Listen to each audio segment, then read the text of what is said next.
നമസ്കാരം, മെട്രോ മാച്ചിനിലേക്ക് സ്വാഗതം. മലയാളികളുടെ പ്രിയപ്പെട്ട താരമാണ് മനോജ് കെ ജയൻ. ഏപ്രിൽ മാസത്തിൽ യുകെയിലെ കുടുംബത്തിനായി മനോജ് കെ ജയൻ ഒരു പുതിയ ടെസ്ല കാർ വാങ്ങിയിരുന്നു. എത്ര മനോഹരമായ നടക്കാത്ത സ്വപ്നം എന്ന് കരുതി, പക്ഷെ നടന്നു എന്നാണ് അദ്ദേഹം കുറിച്ചത്. ഇപ്പോൾ നാട്ടിൽ മറ്റൊരു ആഡംബര കാർ കൂടി സ്വന്തമാക്കിയിരിക്കുകയാണ് മനോജ്. ഒരു ലാൻഡ് റോവർ ഡിഫൻഡർ ആണ് മനോജ് കെ ജയൻ വാങ്ങിയത്. 93.55 ലക്ഷം മുതൽ 2.30 കോടി രൂപ വരെയാണ് ഈ വാഹനത്തിന്റെ വില. 2023 കേരളത്തിൽ ആദ്യ ഡിഫൻഡർ 90V8 പെട്രോൾ സ്വന്തമാക്കിയത് നടൻ ഫഹദ് ഫാസിലായിരുന്നു. നടൻ ജയസൂര്യയ്ക്കും ലാൻഡ് റോവർ കാറുണ്ട്, മോഹൻലാലിനും ലാൻഡ് റോവർ ലക്ഷറി കാറുണ്ട്. അതേസമയം കാർ വാങ്ങിയതിന് പിന്നാലെ മനോജ് കാർ ഓടിക്കുന്നുണ്ട്. ഷോറൂമിൽ നിന്നും കാർ വാങ്ങി ഇറങ്ങിയതിന് പിന്നാലെ പുത്തൻ ലാൻഡ് റോവർ ഡിഫൻഡർ കാറുമായി മനോജ് കെ ജയൻ പോകുന്നതും മനോജ് പങ്കുവച്ച വീഡിയോയിൽ കാണാം. എന്തായാലും 2 മാസങ്ങൾക്കിടയിൽ 2 സന്തോഷമാണ് മനോജ് സ്വന്തമാക്കിയിരിക്കുന്നത്.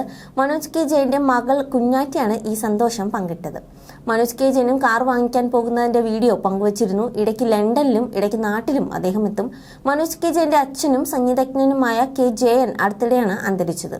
ഇതിനു പിന്നാലെ സങ്കടം നിറഞ്ഞ ദിവസങ്ങളായിരുന്നു മനോജ് കെ ജയന്റെ ജീവിതത്തിൽ. അച്ഛൻ മരിച്ച സമയത്ത് മനോജ് കെ ജയന്റെ ഭാര്യ ആശ കരയുന്ന ദൃശ്യങ്ങൾ സോഷ്യൽ മീഡിയയിൽ വ്യാപകമായി പ്രചരിച്ചിരുന്നു. ട്രോളുകൾ ഉണ്ടാവുകയും ചെയ്തിരുന്നു. ഇതിനൊക്കെ മറുപടിയും മനോജ് കെ ജയൻ നൽകിയിരുന്നു. മനോജ് കെ ജയന്റെ അച്ഛന്റെ കാര്യങ്ങളിൽ കൂടുതൽ ശ്രദ്ധ കൊടുത്തിരുന്നത് ആശയായിരുന്നു. വളരെ ആഴത്തിലുള്ള സ്നേഹബന്ധം ഇവർക്കിടയിൽ ഉണ്ടായിരുന്നു.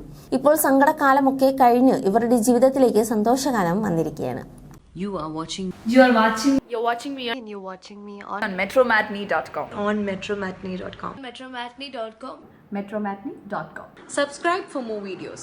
Subscribe for more videos. Subscribe here for more videos. Subscribe now. Thank you.